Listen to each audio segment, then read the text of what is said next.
நமஸ்காரம். 1000 நாமங்கள் 1000 கதைகள் 384வது திருநாமம் கஹனாய நமக. ஸ்ரீமத் வால்மீகி ராமாயணத்தின் ஆழ் பொருளை அறிவதற்காக தனது தாய்மாமனான திருமலை நம்பியிடம் சென்றார் ராமானுஜர். திருமலை நம்பி மேல் திருப்பதியில் மலையப்பனுக்கு கைங்கரியங்கள் புரிந்து வந்தார். ஆனால் திருவேங்கட மலையை திருமாலின் வடிவமாகவே கருதிய ராமானுஜர் மலைக்கு மேல் ஏறி வந்து திருமலை நம்பியிடம் ராமாயணம் பயில்வதற்கு தயங்கினார். அதனால் திருமலை நம்பி வேறோர் ஏற்பாட்டை செய்தார்.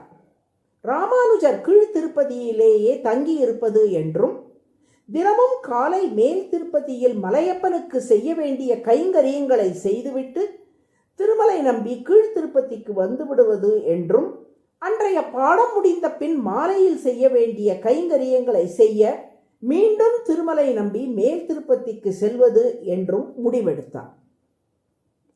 இவ்வாறு கீழ் திருப்பதியில் ஒரு புளிய மரத்தடியில் ராமாயண விளக்க உரையை திருமலை நம்பி வழங்க ராமானுஜரும் அவரது சகோதரருமான எம்பாரும் அதை கற்றார்கள்.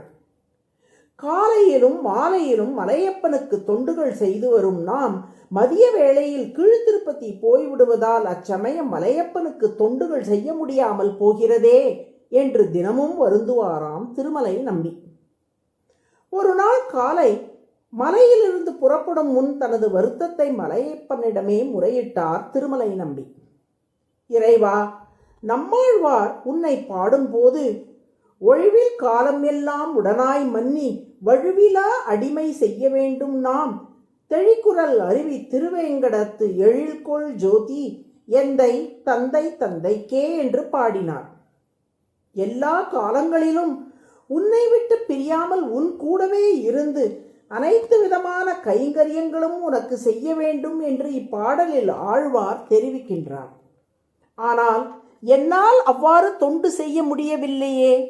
மதிய வேளையில் கீழ் திருப்பதிக்கு போனால் மாலையில் தான் திரும்ப வருகிறேன்.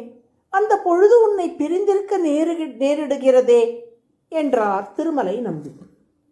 அப்போது மலையப்பன், நம்பிகளே, நான் மதிய பொழுதிலும் உங்களோடு தானே இருக்கிறேன் என்றான்.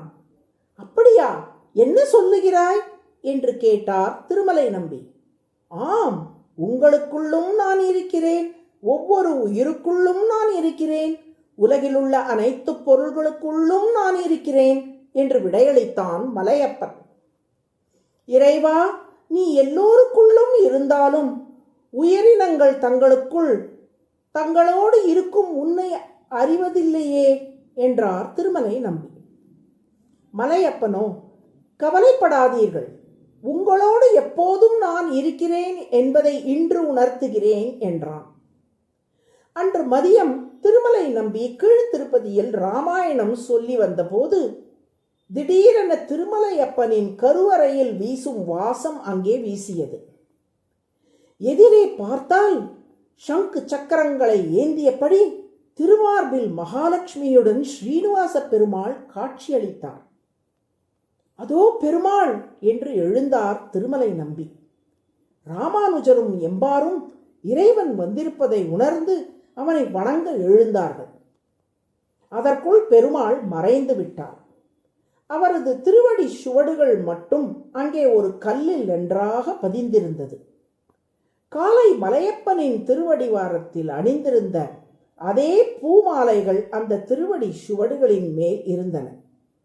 தான் சொல்லும் ராமாயணத்தை கேட்டு மகிழ திருமலையப்பனே வந்துள்ளான் என்று உணர்ந்தார் திருமலை நம்பி.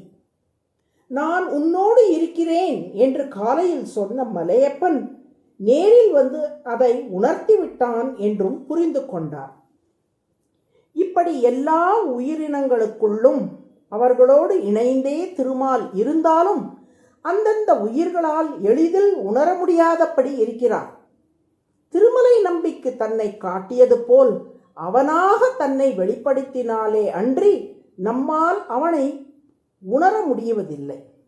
கஹனக என்றால் உணர முடியாதவர் என்று பொருள். எல்லா உயிர்களுக்குள்ளும் வசித்தாலும் அவர்களால் உணர முடியாதபடி திருமால் இருப்பதால் அவர் கஹனக என்று அழைக்கப்படுகிறார். அதுவே சகஸ்ரநாமத்தின் 384வது திருநாமம். ககனாய நமக என்று தினமும் சொல்லி வரும் அன்பர்களுக்கு தனது மேன்மைகளை தன் கருணையால் திருமால் வெளிப்படுத்தி அருள்வார். நாராயண நாராயண.